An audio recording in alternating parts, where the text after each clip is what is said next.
Okay, so welcome to Let's Talk. So today's episode, we're going to be talking about racism. We've got an all-star cast to talk about it this week with three guests. We're just going to be talking about racism in general. You know, if they've come across it before, how it's made them feel, and just get into discussion about that. So I'll pass you on to Shaun. Okay, welcome everyone. So I have Charlotte. Give us a wave, Charlotte. Hey everyone. Hey, okay, I know Charlotte because we used to work together for a sports company out in America. This is fantastic, great experience.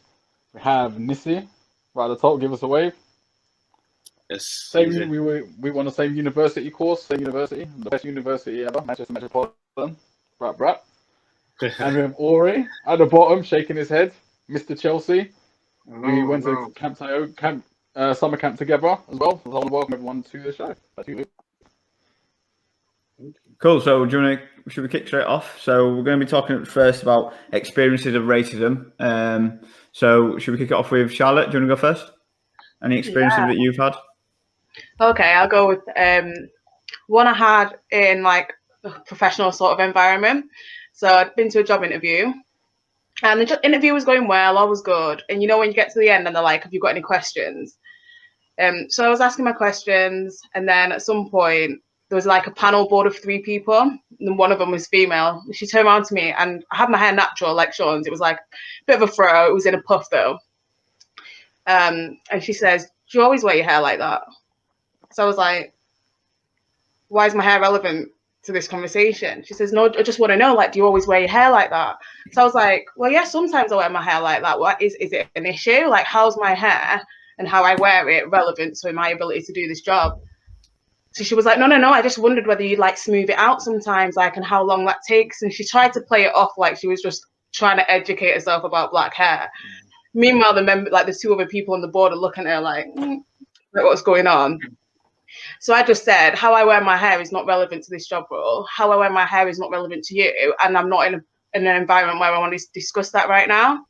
And then I just left it there and then left the room.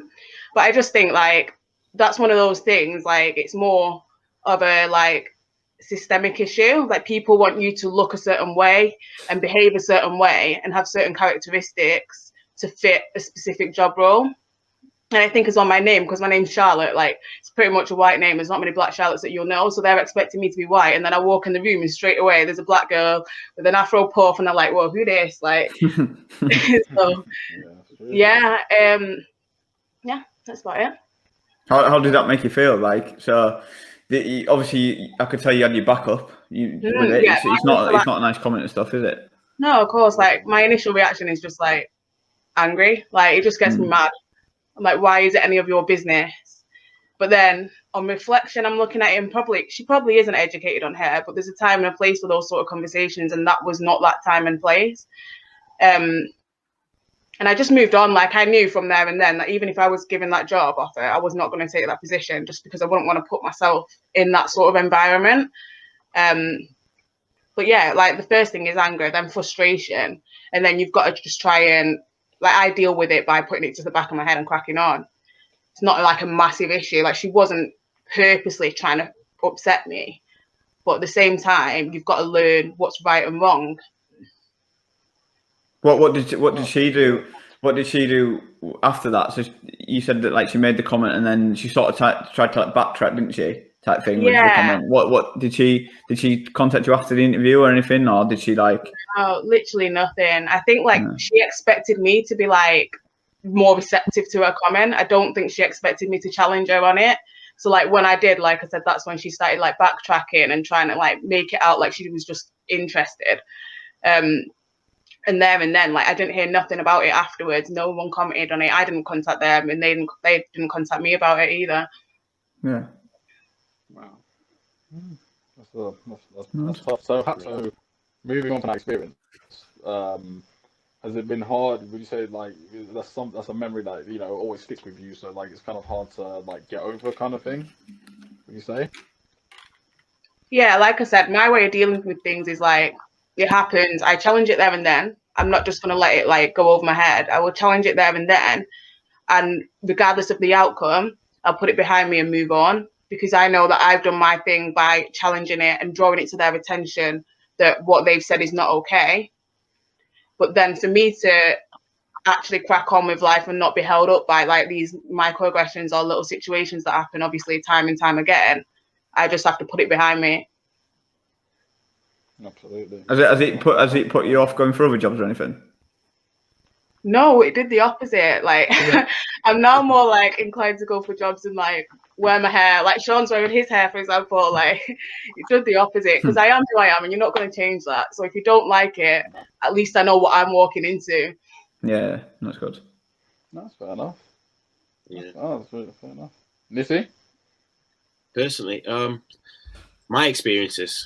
Where do I start? I mean, I remember when I think in high school, year 7, it was on the way back. No, year 9, in fact, on the way back from school. I used to get bused to school. On my way back from school, I was on my own. Jumped on the bus, sat down. I always sit near the front. So I just try to keep myself to myself.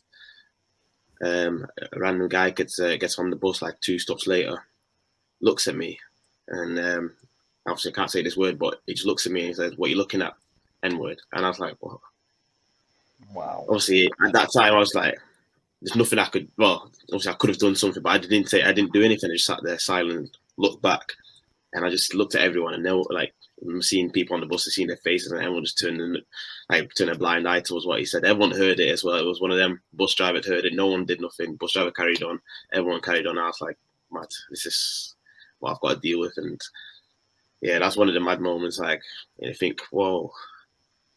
I remember looking around as well, seeing like to see like if anyone's gonna back me or anything, but nothing. I just remember that this is sitting it like it's just me and morons. But I didn't do nothing at the time. Obviously, now thinking about it, definitely would have challenged it if it happened now. But at the time, I let him do what he. How did that make you feel? Like when obviously it's like I'm guessing you probably felt alone and stuff like. It wasn't even anger. It was more like shock. Like I was scared. Yeah. I was scared. Like if I do say something, then I'm gonna have this whole bus on me or something. I just felt like I was the only one against every one of these people in this bus. All thought the same thing that this guy thought. And I thought, you know what? I was just scared. I think just afraid of something worse than just the word. Like I'd say, just the word. Something worse would happen. So I just left it and just got off the bus like I messed up, and obviously hoped that he didn't go off the bus at the same time because I would have run home or something. But yeah, I just remember getting off the bus and just seeing them and just looking at everyone, and no one even blinked an eyelid. And I was like, this is crazy. How did you feel? How did you feel after it? Because like Charlotte said that with her, she felt like like angry and frustrated and stuff. But like obviously you were just a kid, so did you feel like a little bit different? Yeah, just obviously I was annoyed that it happened, and I grew up in a place called Barnsley, so it was sort of like we knew that it was there, racism was there, and it knew it was a big problem there already. So when it did happen, it didn't come as a surprise. It was more of, why today? Like, thing. I knew someone else was already going through this. I knew that people were already going through this. I thought, if I can just get from school to home without anyone saying anything, without anyone doing anything, I've made the day. That's it. My day's complete. And that's that sort of feeling I got every day going to school, thinking, whilst I'm in school, it's okay. But on the way home, anything can happen. And it's one of them. And that day, it's like, it's happened. And it's like, I was waiting for that day to happen, so to speak. Like, people knew that this was sort of thing that happened in Barnsley or happening in the area that I lived in. And it's like, I sort of like didn't know what to do. I didn't know how to react to it. So the word anger wasn't really there. I wasn't angry. I didn't want to go and start punching the guy. I just didn't understand why he felt the need to do it. Just at the time. Right now, probably would have reacted completely different because I understand a lot more about it, like why people do it and what the reasons are behind it. But back then, it was just like unaware, like why people would feel such a hatred towards people like myself. I just never understood it. but now I understand. Like, not that I understand it, as like I've got more knowledge about it. It's just weird. Like I know that person's being racist because of that, and I just don't. I still don't understand where that's come from, but still, now I'll be able to react to it because I know you're just doing that from hate. There's no reason, but you just hating for no reason. So yeah, at the time, more scared than anything. And now it's more anger. Yeah. We'll see. Oh, sorry, man. Yeah, continue. No, it's right. Yeah, no, I went on for a bit too long there. You can. No, crack on, mate. We've got ages. Say what you want. Stories on I've got loads of stories, but we'll cut it there. Let Ore have his experiences shared. Yeah. Kind of have similar experiences, just like you guys. But I think the first time I've ever experienced mine was I was born in Nigeria, so I only came to England around the end of year 10. Didn't really experience racism at secondary school. College wasn't a thing for me. There wasn't anything related to racism. Even though I went to all black school college, but it was still the same. Even made a lot of friends, different backgrounds. It wasn't much of an issue. But the first one was when I was at uni, first year of uni. There's this one particular girl. She likes to prank everyone. Everyone was just like, okay, it's just funny. Everything was a joke at some point. But the very, very vivid one that I remembered was when it was just the day we were all just, I think, around the corridor, and she took her phone and took a picture of me like straight to my face like that. And I was just like, why is she taking a picture? So I ignored her. And we got back to our rooms or something, and she posted on Facebook saying, "Can someone help this this African child by paying £3 or something like that?" And I just didn't understand. I just didn't, because I didn't know what racism was at that time. I wasn't exposed to it. So that happened, and some of my friends came into my room and saying, "Bro, what is this? This is not allowed. You need to say something." I was just like, "Whoa, I don't understand." I was confused. When it was just a new experience. Sorry, it was a new experience. So I just didn't know how to deal with it. I didn't know I didn't know that you could report situations like that. I was just back. I was just confused. I was like, "That's rude. That's not allowed, is it?" Like, it just went on for a while. I was confused. I just didn't know what to say.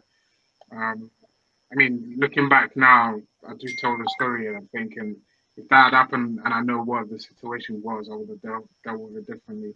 Eventually, over the course of the years, the girl kept on doing things like that to other people. Eventually got expelled from her medical degree and was kicked out. So I think everything came back all around for her. Well, that was my very first experience with it. So, Do you know why that girl did it? No idea. She was meant to be like the funny person, but she was doing things that were quite questionable, Yeah. But that was the breaking point. You just don't, until when I realized the connotation of what she was trying to say and what she did. It was just quite embarrassing. I didn't understand how to react to it. I didn't understand how to feel about her. It was weird. It was really weird. It was rude. It was just conflict of emotions going through my head. And yeah, it's just one of the worst experiences I've ever had, I guess. Shaun, do you want to do yours? Yeah. Well, for me, when did I think I had a it was when I was working at a club actually in Manchester. Actually, I was standing on the door. I was stamping people in as they came in. So they paid, and then they came and got a stamp. And this guy and this girl just walked in, and they paid their money.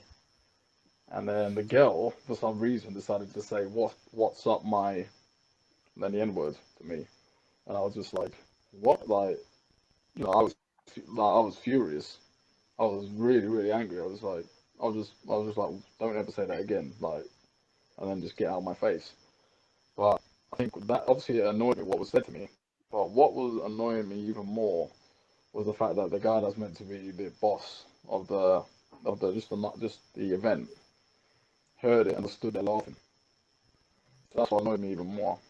So the guy didn't even back me. He just stood there and started laughing. The others behind the till, they were just in shock.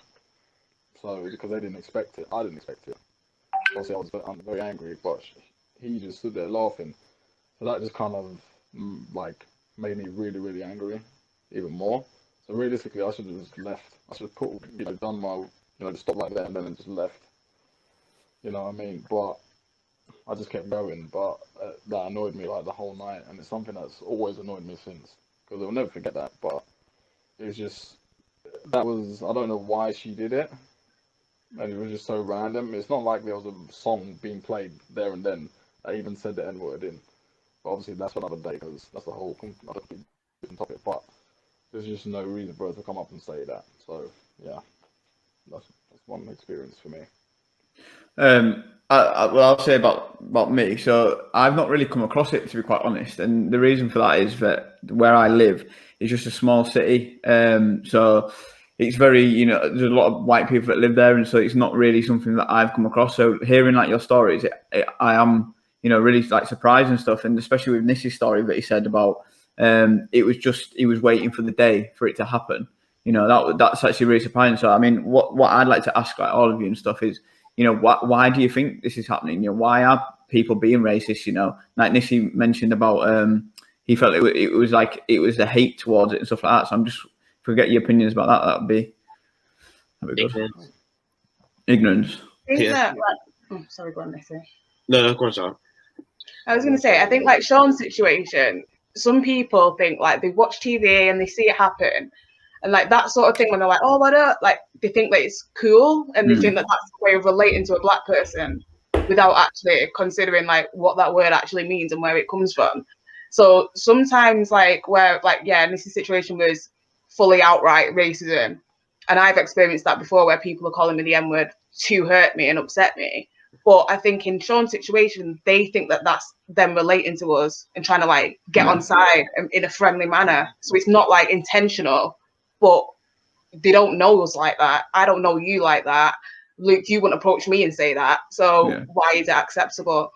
So I think like what Shaun was saying, it's just important that people recognize it and then challenge it. Like the fact your boss didn't back you it's ridiculous. Like you should be challenging that behavior because they might not know it's wrong, but it is wrong. Definitely. Yeah.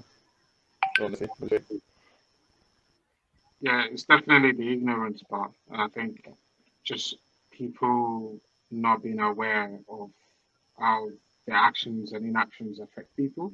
And I think that's something some people do neglect when addressing or treating people.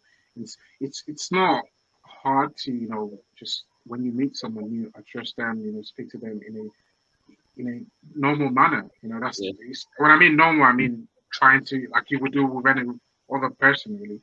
But you're trying to relate to them by calling them names, or for example, yourself, Shaun, you calling them names and trying to feel like you can get onto their soft side, not knowing the person. It's just not the right approach to, addressing someone new that you just met. I think just being aware of who you're talking to, you just understand what's going on in society right now. I think that's a big thing that everyone should be aware, educating ourselves as well. That's a big thing. Yeah, I agree. Go on, Nissi. No. Basically, Shaun and Ore basically explained it there perfectly. Like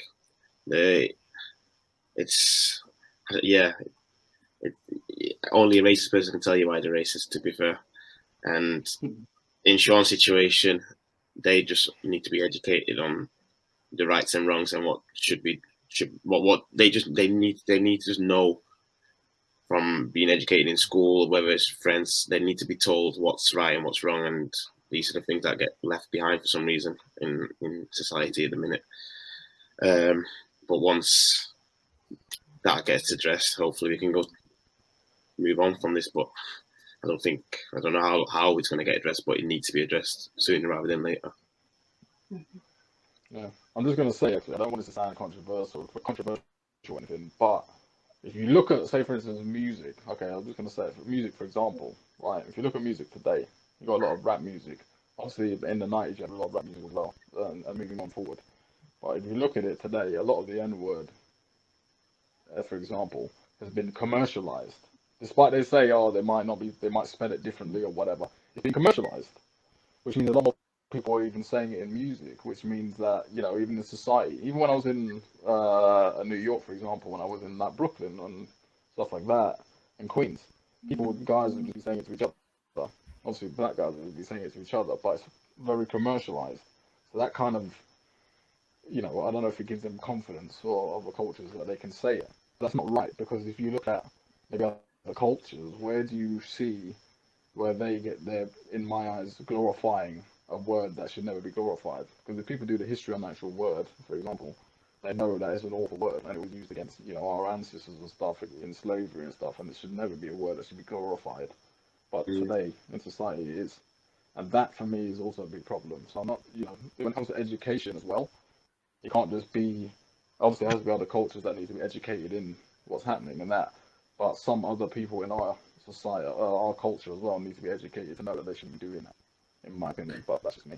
Just with that as well. So I think with that they're making it okay. Like, do you know what I mean? So they're making it okay that if it's common in music, if it's common in the language and stuff, then as me, like I said, you know, grew up in a city with a lot of white people and stuff. I'm hearing this in music, and I'm hearing, you know, oh, it's okay that people are talking about this type thing.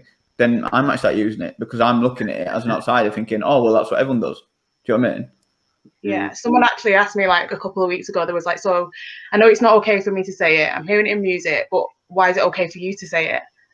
And I think that's where when it becomes glorified, that's where it starts. They're like, well, black people can say it to each other, so why can't I say it to you and I'm not black? But I can't speak for all black people. All black people are different. Everyone's an individual. Do you know what I mean? But I personally am not comfortable. I don't throw that around with my friends, you know. I don't throw that word around at all. So yeah, everyone's different. But music, I do agree, is part of that commercializing it. But it is about educating people on why it's not okay. Yeah, I agree. I think in order to get rid of people using it, then we have to stop using the word ourselves as well. I agree. That's the only way, really. If you're going to keep circling the word around, everyone's going to keep hearing the word. Everyone's going to keep using the word. If the word is an issue, then you get rid of the word, and the only way you can get rid of it is by stop using it in society. I hear all people say that they've taken back the word and what's not, but I personally don't see it as taking back a word. I just see it as using a word that was demeaning and trying to, like you say, glorify it. But I don't know. Even if someone sings along to it, I don't know. The word shouldn't be used really, and shouldn't be used in music. And it shows you really talent in it, where you have to rhyme words with the word. It's like just saying the word 3 times. It's like that's not really rhyming anymore. So you've just lost the But yeah, no, I don't know. It's probably a different one. Yeah, just some things as you guys have said. I think it's just people feel like, you know, their favorite rappers are saying it. You know, they're trying to connect with them in such a way, and they feel like they're going to say the same thing. It's just like you said. I think there are things that needs to be addressed as well.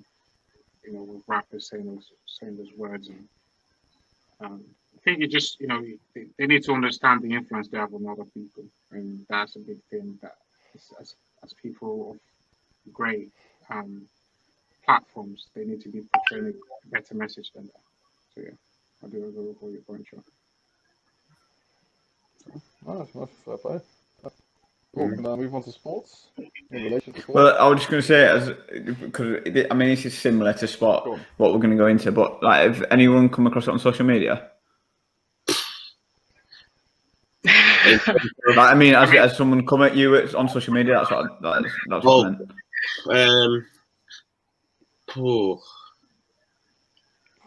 I remember being in a debate in the comment section, but there's no excuse me. I was in a debate in the comment section on Instagram on one of these meme pages, and the only response the guy had was, what did he say? It was something about my uncle anyway.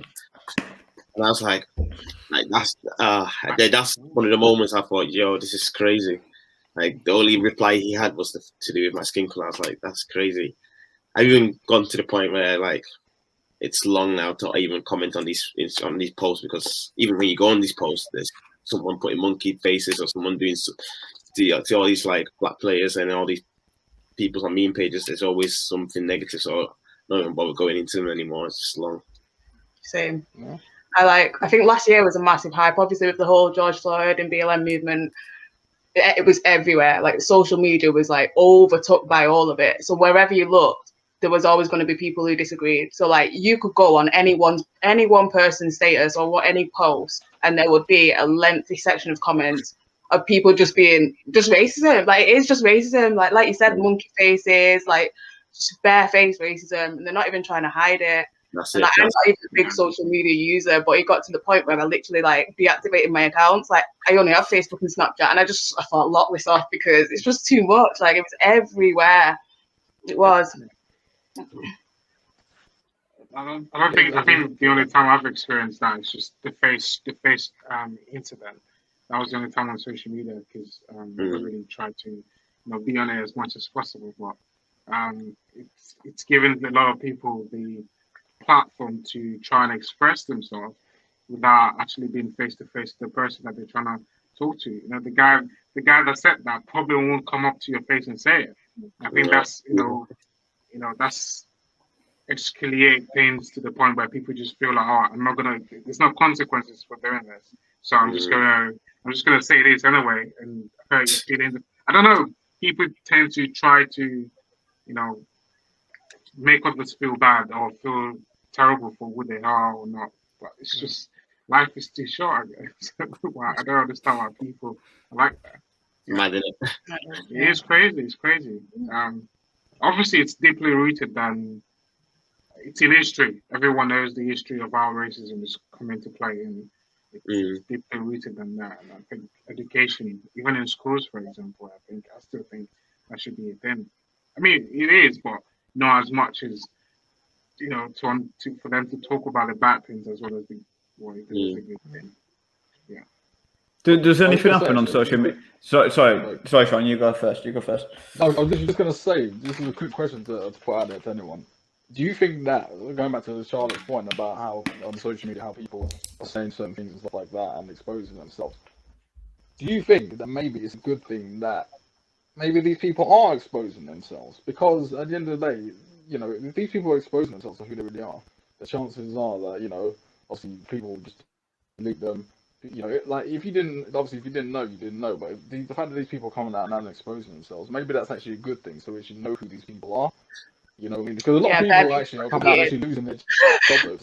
People got deleted. To be fair, though, more time these accounts are like proxy accounts, aren't they? They're not real accounts. Yeah, that's true. And people never find the person behind the keyboard.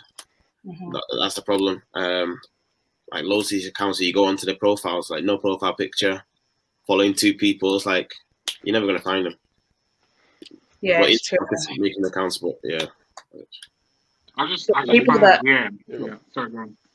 No, it's all right. I was just gonna say the people that I did know that I were friends with that were coming out, those got deleted like straight away. So yeah, I suppose it is a good point that you're saying, Shaun, about them exposing themselves, because just you can just cut it off.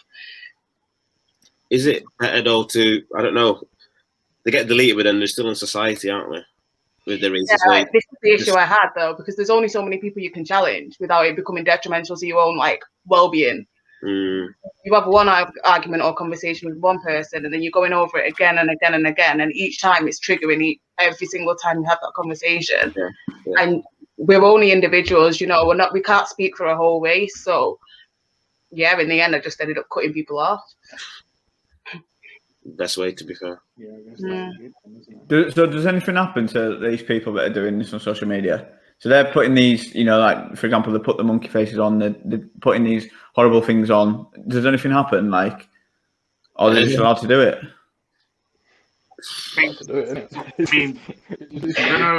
Technological companies can, hold them accountable, because it's so widespread. It's not controlled. Yeah. I don't know how you address that, really. Well, they keep coming out and saying stuff. They keep coming out. Those companies So for instance, I think it was Instagram or Facebook or whatever. They came out the other day after another footballer. I forgot who it was. Who got raised. Kemar had just been done for racism. Yeah, but this is what they do. He's been. They do. Yeah, but this is what they do. They make a statement saying, "Oh well, this is awful and all this and that. We're going to try and do this and this and that." And that's it. They say, "Oh, this is a terrible thing, and we're going to try and do this. We're going to try to do that." They do nothing. They just sit there and do nothing. Because look at all the stories that are coming out now, like of racism. Like even this past week, it's just ridiculous. It's ridiculous. It's just, and what do? They're just going to put out another statement saying, "Oh well, this is terrible and all this and that," and they're going to do nothing. That's it. What happened? So in the football, so Rangers played Slaven Prague. Oh yes. And so their lad got racially abused, and then Kemar Roof, who got sent off in the game, he's now on a social media platform that's been just hit with loads of racial abuse, just absolutely going mad. And then there's Reece James as well, isn't there? And there's this week has been the past couple of weeks have been mad, to be fair. That Man United centre half Tunsabi, he's been hit really bad the last couple of weeks. Yeah, it's been in football. It's going mental. And this is without the fans actually being in the stadium. That's the crazy thing. Yeah. This is just imagine actually being in the stadium and seeing and hearing, stuff that happens in the stadium. I mean, we saw it with Millwall. Yeah. Millwall, when they brought fans back in the stadium. Millwall team, first 11, took the knee. All the fans started booing. I almost like. It's not that 3 or 4 months later. The reason was for it. That's it. They all started booing. 4 months later, Millwall, the team, decided we're not going to take the knee no more because the fans don't want it. It's like, what? That makes no sense. That you just went against what we're trying to fight here. So if the football teams aren't backing it, then it'll be a long, long way for society to back it as well. Like these are organizations who decided to not take the knee anymore, and it's like, as an organization, you got a platform where millions of people are viewing what you're doing, and you've decided to not participate in a fight against racism. It's like, if you're not want to participate, how are your fans want to participate, and then how society going to participate? Because that's how it goes, isn't it? But United does something, the fans will back it, and then from fans will go into society. So football is a massive platform, and to see teams decide that no, we're not going to back the movement anymore. It's like, well, you let everyone down. You let society down. You let everyone down. I don't get how you think that not taking a knee or not doing anything is going to benefit anyone in society at all. So I don't know. Football has a big platform, millions of followers, and it affects what happens in society. And if it happens in football, look, it's happening on Instagram as well now. That's how, like, not for sure how you're going to stop it, but surely starting with the people who've got the most people following them, showing that they're against it, and then hopefully it drip feeds into society that, look, this is the wrong thing to do. So that's I think these people with big platforms have got more responsibilities and have to play their part really. And I don't agree with people who decide to it's not even play the part. Why would you not help? It's like, why would you not want to get rid of it? Why would you not want to take the knee? I don't understand why you wouldn't want to back the movement.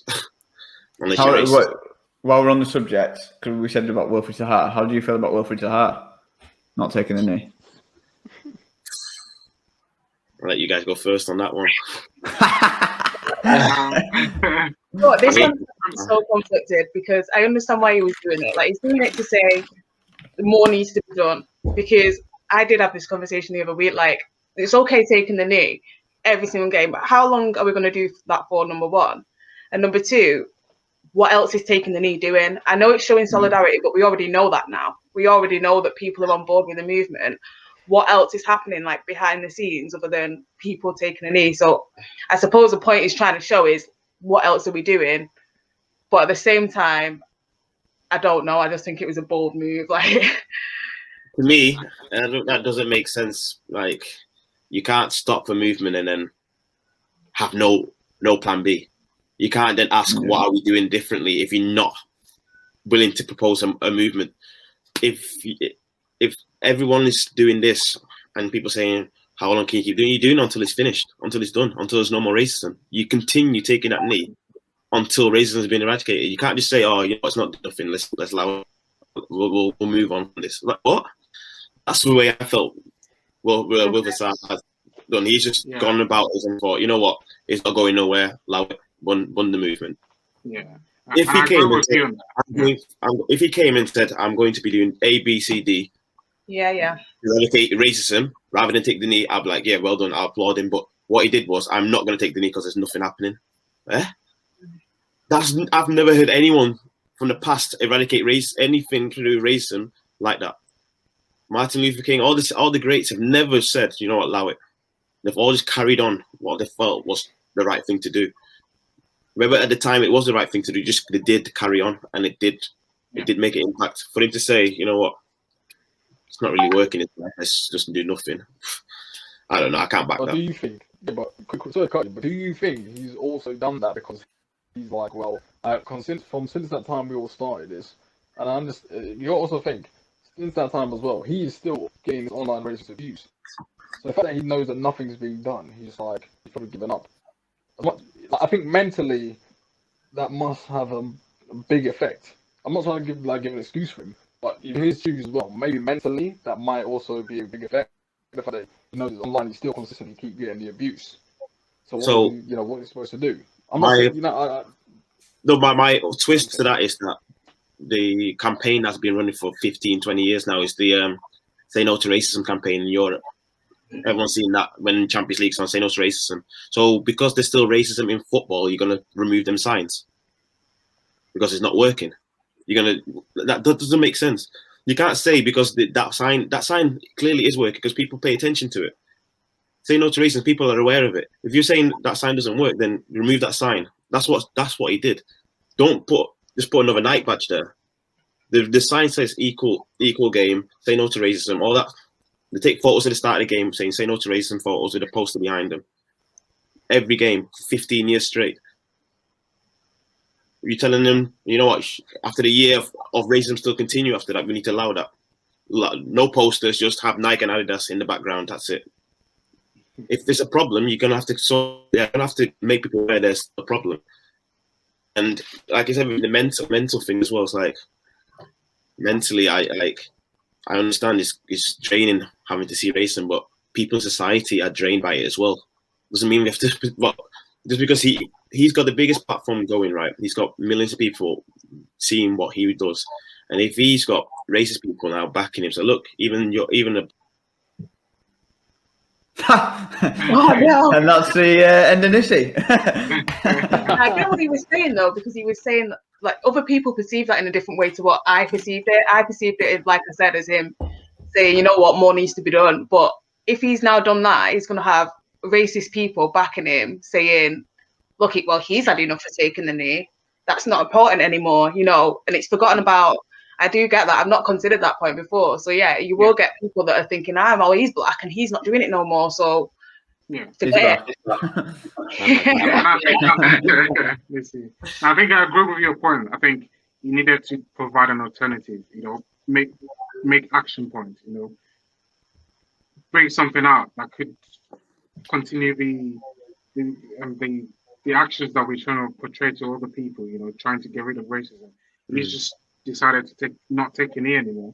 I saying not being with the movement. Like you said, if we take away all the signs, it values the mission and the values what we're trying to achieve. So I think I understand your point of view.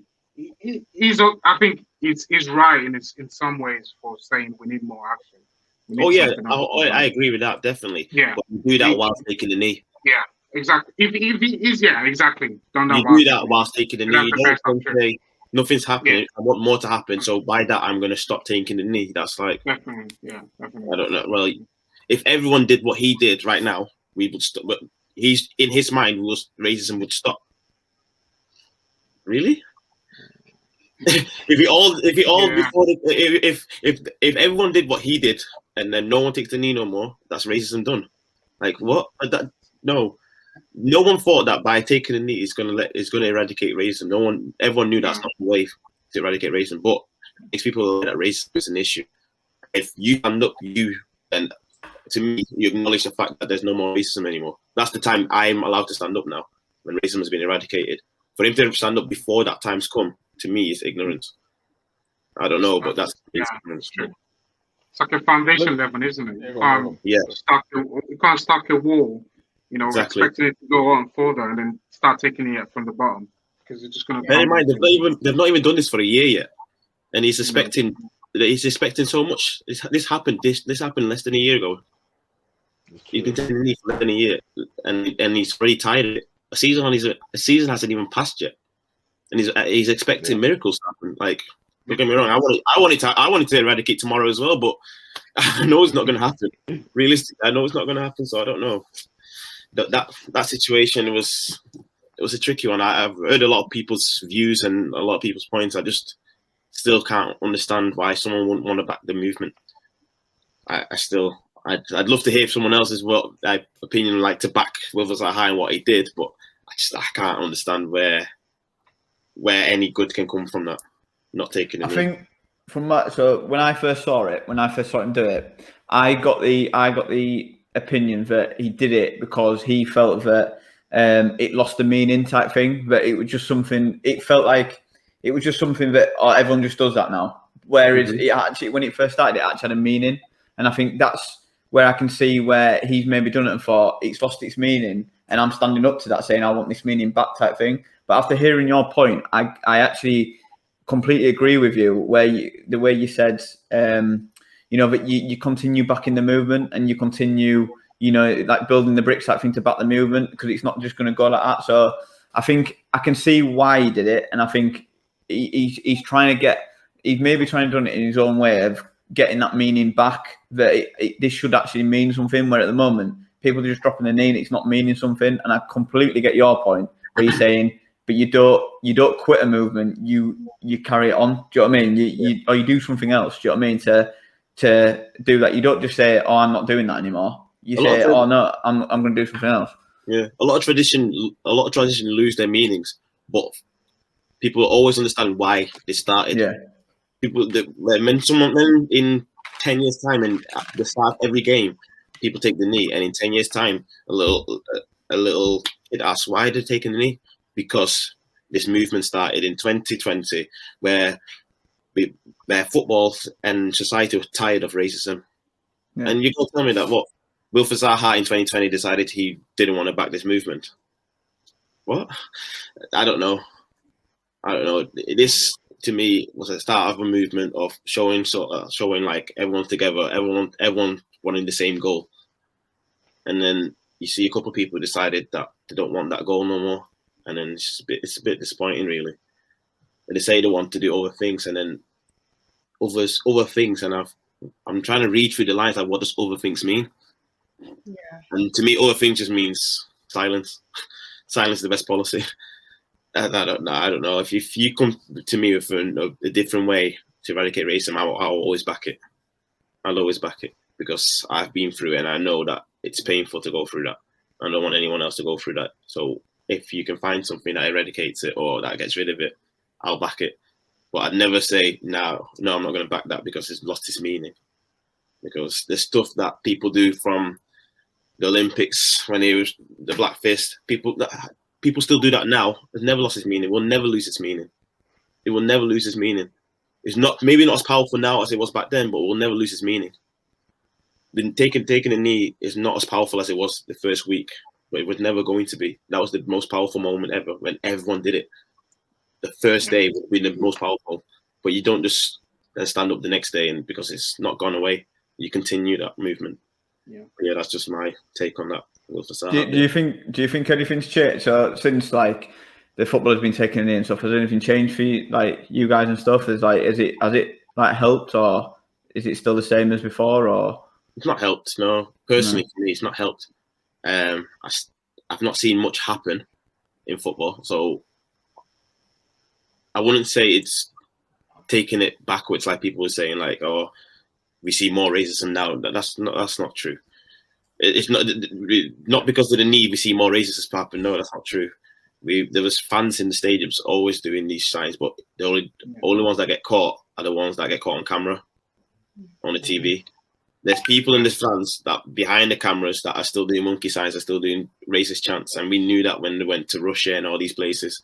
The only thing is that these people weren't caught on camera doing it. The moment it gets caught on camera, that's when everyone starts talking about it. But this is always happening. Mm-hmm. I don't think it's helped, but I do think the one thing it has done is made people more aware. Like, the ignorance is like a big thing. People can sit and choose to ignore it and pretend it's not happening. Whereas taking the knee, having the adverts on like Sky Sports and whatnot, it's showing people that this is happening, whether you like it or not. You cannot choose to ignore it. It's being like shoved in people's faces. So I think like it is making people aware. That's good. It's making people talk about it. Yeah. But yeah, in terms of actually what's happening in the stadiums, on the pitches, I don't think it's made a difference there on that level. Yeah, and I agree with you. I think football organizations need to hold players accountable for their actions. I think they've got a big platform to change something. They've got something that they can hold, players that have been disrespectful, like what happened this week. You can see him going up to the guy's hair and saying something, knowing intentionally, knowing that no one else around him might not hearing or see it. So, those kind of actions you need to be penalized, and they need to take drastic action. But in terms of society, with the old BLM movement, there are conversations going on with other people, and with the football, people taking a knee. Even companies nowadays are talking about diversity and inclusion. There is a sense of change a little bit, but there's still a long way to go. I think there is still a long way to go. There is still a long way to go. What do you think of? Go on, Shaun, you go. Just a quick question of you, actually. So from a different culture's perspective, once all this change happened, where now a lot of footballers, for example, are now putting out on social media all the racist things that have been happening to them like weekly, are you surprised at how much there has been? At the moment, it just seems like there's just so much of it. It's just gone mental at the moment. I mean, like I say, like where I grew up and stuff, you weren't really aware of it, just because it wasn't really around there and stuff. And then obviously going to uni and stuff, then you do come a little bit more aware. I mean, and in sport, there's definitely it feels like it is getting worse in sport, and I don't know how you lot feel. It does feel like it is getting worse in sport. And I mean, I use the example of there's like a Tottenham game where like two fans did like a monkey chant to a black player after he scored and stuff. And like when I go to a football game, if an opposition player scores against my team, I'm angry, I'm mad and stuff like that. But I would never think about doing something like that. Do you know what I mean? Like I'd never even cross my mind. Do you know what I mean? So that's what I don't understand is what crosses these people's mind that make them want to do that. Do you know what I mean? I mean, just shows. I actually heard something in Italy. So I actually heard something in Italy, right? In Italian football, for example, where there's been plenty of racism that's happened over there. I'm not saying that the country's racist, but there's plenty of abuse that's happening in football events. Apparently, them doing like monkey chants is like a put-off tactic to try and distract the players. That's what I've heard. So yeah, you can't. I couldn't believe. I mean, would agree with that. Don't believe that. A distraction. I think. Put players off. Yeah. No. Well, what I was gonna say was, like you said, what goes on in people's mind for them to react in such a way. And I think it's just the image that they see of these black players, or the image that is in their head. The first thing that they resort to is a monkey. That's literally how they value, these players and value these people. And I think that's what comes up to their heads. But when you try to get to know someone, you wouldn't call them that. When you have friends, you just have family members that different race or different culture. You wouldn't address them as the way these things are, but it's because of the ignorance, the way they're exposed to society and what their generations is. I think those are things that needs to be addressed, and I think it all starts in the community, really, where you're from. with the football match I meant, I think it was like Spurs versus Chelsea, and the thing was that like the fans that did it, the opposite their team had black players on the team, so it was like it just didn't make any sense. It just doesn't Like make sense. why would you even do that? Like you've got black players on your team. Can't, like Nissi No said. I think Nissi said it's just, you know, you're gonna have to ask the racists to ask them why they're being racist, because it's not justifiable. You know, it's not logical at all. Yeah, I do think what Ore was saying, like, is the way that players are valued. Like, if you look at how black players are valued compared to white players in certain circles, and like, who was it who got the tattoos and then that got perceived by the media as being like, yeah, do you remember that? And there was a big hype about it, whereas like any white player gets tattoos with anything on, no one's saying nothing about it. It's not questioned. So I think it's like, how it's perceived in society and how black footballers are perceived in society then like reflects on the fans and then how they treat those players as well. But I mean, that's just a part of it. That's not, that doesn't answer the question, but I suppose that contributes to it. Yeah. Do you think there needs to be like tougher restrictions and stuff on people that are doing it? 100%. I think the laws have to change. Yeah. I think the laws have to change. The way it is at the minute, it's just like you get slapped on the wrist for being racist. It's like you're just gonna get more and more people doing it. Like if you stop people from being able to watch football, the stuff that they want to do, and hopefully they'll stop and they'll know the consequences. But at the minute, there's no consequences, so they just carry on doing it. There's little consequences, so I say. There's just some sort of law against racism, but not enough. The laws just need to change. The game that the Tottenham Spurs, the Spurs Chelsea game, I think they got banned for life from the stadium. But I think with what I've seen is the social media side of it. I definitely think that needs to be cracked down. I don't know how they do it, but I can't see how that people can be so so open about it and just that's it. Crazy. It's just acceptable. Like you can absolutely tear a player limb from limb and say everything you want to him and nothing happens. It's just it's mad. It's crazy. That's the downside of everyone hiding behind the screen. Really, you can't really hold them accountable. You can't really hold the person accountable because you can just easily create another account or something with a different name. So it's quite hard, and I think that problem is for the tech company to find a solution to. But I think the main problem, which is racism in the society and racism in the world right now, I think that needs to be addressed in a different way. And there are other problems that happen on the social media as well, bullying and all the things that happen, but all those can be addressed through the society and the impact we have on the society as a person. It's got to start in school, hasn't it? It has to somehow, surely it's got to start from schools and stuff like that, where kids need to be educated on other cultures and stuff like that, what's right and what's wrong, and their history, even if it's just a little bit, they need to be educated on different history from other cultures as well, so they can have an understanding of how it was and stuff like that, and then feelings. I feel like that's a very big part. But also, I just add one more thing actually. This might be slightly off topic, but it has significance to it. When they were, for instance, getting rid of the statues and stuff like that. Let's say that for example in England, they're taking all the statues down and maybe throwing them in the river or getting rid of them, whatever. What they should do is they should put them into museums, right? Put them into museums, and then they can do school trips so that they can actually talk about the actual person. When they go to this particular statue, this is what this person did, which was good, but on the flip side, this is what this person did, which was really bad. So people, the person is not forgotten, but then people need to be educated about that particular person. So I feel like that's something that needs to maybe be put into the education system as well. And I don't think it should be an option. I think it's got to be a compulsory subject. I feel like it's got to be a compulsory. It's not no option. Because if there's an option, then a lot of people probably wouldn't take it. I feel like it has to be compulsory. Yeah. I think that's like a whole separate issue though, because the whole curriculum, if you look at it, is white. Like I'm studying a master's now, and we speak about that on our masters. The whole curriculum is white. It's written by upper class male authors, and they're going to give you a certain slant. So if you're talking about statues, they're only going to tell you they're never going to teach you what this person did that potentially wasn't good and how that impacted the rest of society. So I think we're a long way from changing that at this point. And with that as well, you're always going to get bad people type thing. Do you know what I mean? You're always going to get people that are going to, that can be. You can be as well educated as you can, but it doesn't mean they're going to stop. Do you know what I mean? Yeah.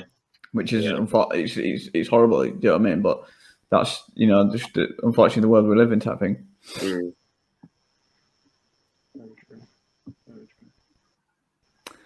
Right. So should we all finish on? Do you want to finish on something, Shaun? Yeah. Well, I just want to say a couple of things. Thank you for everyone that came in. Thank you for Charlotte, Nissi, Ore, Luke for this. It's not an easy thing to come out and discuss a topic like this. It really isn't. But conversations like this need to be had. It needs to be had. It's very, very important.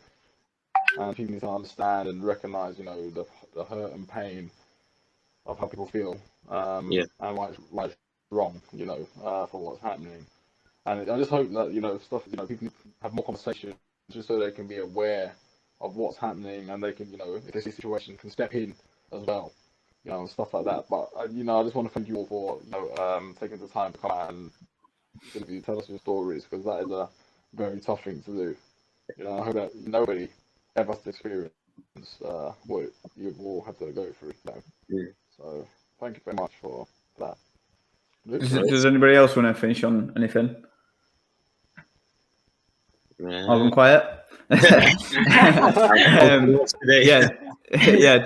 just from me as well, thanks very much for coming on.